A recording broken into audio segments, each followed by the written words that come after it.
Hi guys, welcome back to my YouTube channel.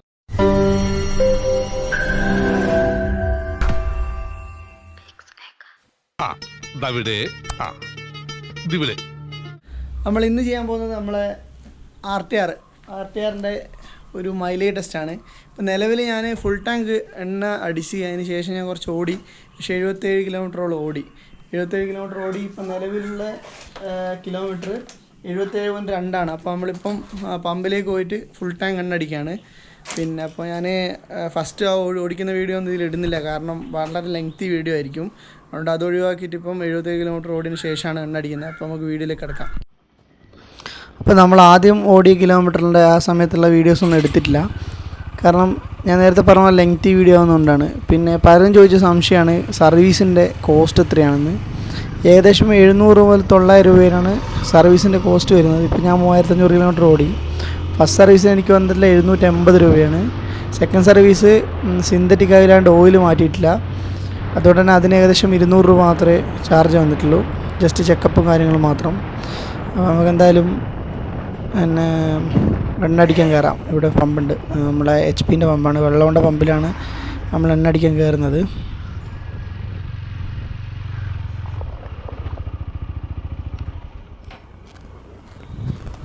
അപ്പോൾ നമ്മൾ first അവിടെ നിന്ന് എടുക്കുമ്പോൾ 77 ആയിരുന്നു, ഇവിടെ എത്തിയപ്പോൾ 79.1 79.1 കിലോമീറ്ററിലാണ് നമ്മളിപ്പം ഫ്യൂവൽ ഫില്ല് ചെയ്യാൻ പോകുന്നത്.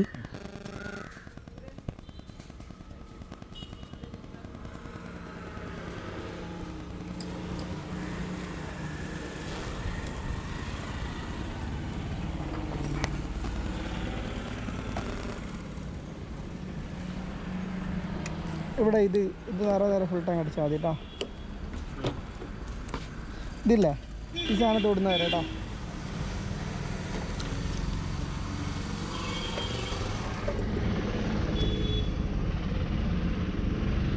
ഈ സാധനം തൊടുന്ന വരെ അടിച്ചാൽ മതി.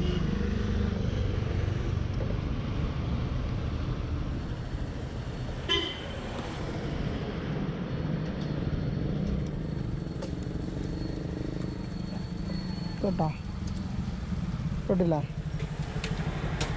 കുറച്ചധികം കേട്ടോ.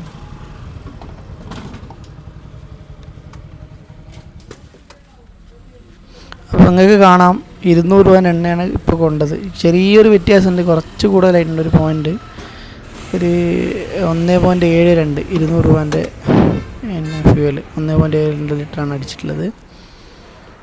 അപ്പം അത് നമ്മൾ കാൽക്കുലേറ്റ് ചെയ്താണെങ്കിൽ 79.1 നമ്മൾ കിലോമീറ്റർ ഓടിയത്. അത് 1.72 കൊണ്ട് ഡിവൈഡ് ചെയ്താൽ ഏകദേശം 45.98 46 കിലോമീറ്റർ കൂട്ടാം. 46 കിലോമീറ്ററാണ് 1 ലിറ്റർ ഫ്യൂവലിൻ്റെ മൈലേജ് ഈ RTR 164 വീക്ക് കിട്ടുന്നത്.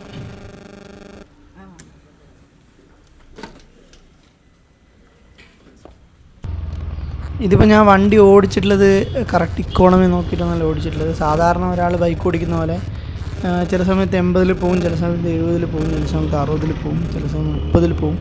അങ്ങനെ ഒരു പിന്നെ ഗ്രാജുവലായിട്ട് ഇപ്പോൾ എക്കോണമിയിൽ ഓടിക്കണം ആ ഒരു സ്റ്റൈലിൽ ഓടിച്ചിട്ടല്ല. ഇപ്പോൾ 8 കിലോമീറ്റർ തന്നെ കാണാൻ ഏകദേശം 66-70 കിലോമീറ്റർ ആ ഒരു റേഞ്ചിലാണ് ഞാൻ വണ്ടി ഓടിക്കാറ്.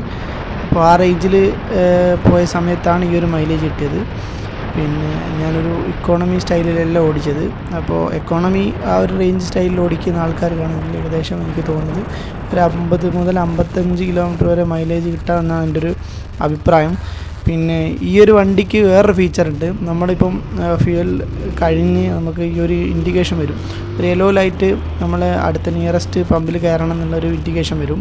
ആ ഇൻഡിക്കേഷൻ വരുന്ന സമയത്ത് ഓഡോമീറ്ററിൽ ഒരു പിന്നെ റീഡിങ് വരും, ഒരു ഫീച്ചർ വരും. പിന്നെ ഓഡോമീറ്ററിൽ നമ്മളെ ട്രിപ്പിൽ F എന്ന് പറഞ്ഞൊരു ട്രിപ്പ് വരും. ആ ഫ്യൂവൽ തീരുന്ന സമയത്ത് മാത്രമേ ആ ഒരു F എന്ന് പറഞ്ഞ ട്രിപ്പ് വരുള്ളൂ. അതെനിക്കൊരു പുതിയ അറിവാണ്, കാരണം ഞാൻ ഇതുവരെ കണ്ടിട്ടില്ലായിരുന്നു. അപ്പോൾ കഴിഞ്ഞ പ്രാവശ്യം ഫുൾ ടാങ്ക് അടിക്കാൻ വേണ്ടിയിട്ട് ഞാൻ ഫ്യൂവൽ ഫുള്ള് തീർത്തു. ആ സമയത്ത് പിന്നെ ഇതിലിങ്ങനെ കാണാൻ ഇടയായി F എന്നുള്ളത്. അപ്പോൾ ഞാൻ വേറൊരു പിന്നെ വീഡിയോയിലും ഈ ഒരു കാര്യം മെൻഷൻ ചെയ്ത് കണ്ടിട്ടില്ല. അപ്പോൾ ഈ ഒരു വീഡിയോ എല്ലാവർക്കും ഹെൽപ്ഫുള്ളായെന്ന് കരുതുന്നു. അപ്പോൾ ഹെൽപ്ഫുള്ളായിട്ടുണ്ടെങ്കിൽ എന്തായാലും നിങ്ങൾ എൻ്റെ ഈ വീഡിയോ കമൻറ്റ് ചെയ്യുക, പിന്നെ ലൈക്ക് ചെയ്യുക, സബ്സ്ക്രൈബ് ചെയ്യുക. നിങ്ങളെ സംശയങ്ങൾ എൻ്റെ വീഡിയോൻ്റെ അടിയിൽ കമൻറ്റുകളായിട്ട് ഇടുകയാണെങ്കിൽ എനിക്കറിയാവുന്ന കാര്യങ്ങളൊക്കെ ഞാൻ എക്സ്പ്ലെയിൻ ചെയ്ത് തരുന്നതാണ്. അപ്പോൾ എല്ലാവരും സപ്പോർട്ട് ചെയ്യുക. നിങ്ങളുടെ സപ്പോർട്ട് ഉണ്ടെങ്കിൽ മാത്രമേ നമുക്ക് മുന്നോട്ട് പോകാൻ പറ്റൂ. അപ്പോൾ ഞാനിപ്പോൾ വെള്ളമുണ്ട ടൗണിലെത്തി. അപ്പോൾ എല്ലാവരും സപ്പോർട്ട് ചെയ്യാം. അപ്പോൾ ഞാനൊരു വീഡിയോ വൈൻഡപ്പ് ചെയ്യാണ്.